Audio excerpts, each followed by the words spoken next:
Well, hello all.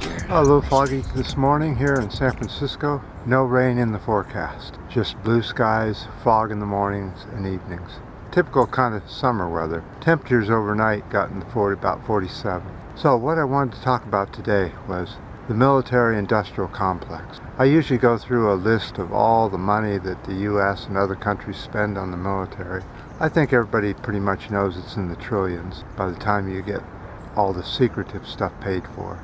But the military-industrial complex has a hold on most countries' legislatures. They put money in their coffers, they take them out for wealthy parties and dinners and gifts of every sort and type that you never even know about because it's all done under the table, right? So here we are at the cusp of having a third world war with Russia. Of all people, of all countries, we couldn't win a war with Russia. And most people, sane people, know that. And Russia couldn't win a war against the U.S. So it will grind on and everybody will be affected on the planet.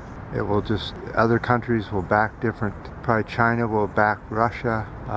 India, I don't know who they'll back, probably the U.S. But North Korea and Iran would probably back Russia. So they would have their side as well as ours.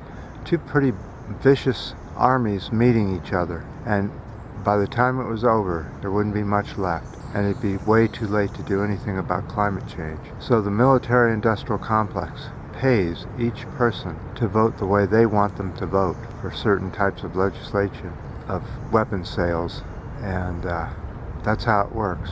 And you and I pay the taxes that go to paying for these weapons. And most of these people in office don't even hardly pay any taxes at all to help pay for their weaponry that they're all behind. And is both on the Democratic and Republican side of things here in the U.S. They both are bought off by the military-industrial complex. And they all know it. They will personally talk about, oh yes, we know it's happening, but we'll soon get it under control. And of course, soon never gets there.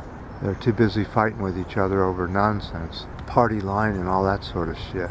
The divide in the U.S. has not changed for years now. We have been divided between the left and the right, and the only thing that the left has going for it is that the right is killing itself off with COVID, refusing the vaccine and put on a mask and distancing.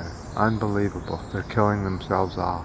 And let's not forget that here in the U.S. we have over 2,000 people a day dying of COVID here in the U.S. alone. 2,000 a day. Could you imagine if we had a terrorist attack that killed 2,000? How much money we would spend and what we would do about it?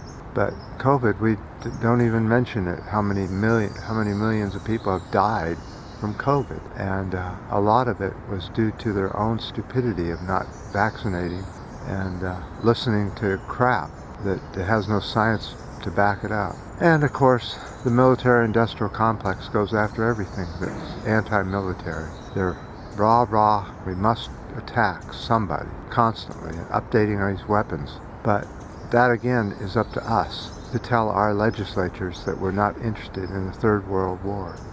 This is serious. This is as serious as it gets. We're really on the cusp of the end if we don't do something about it. I hope people are listening.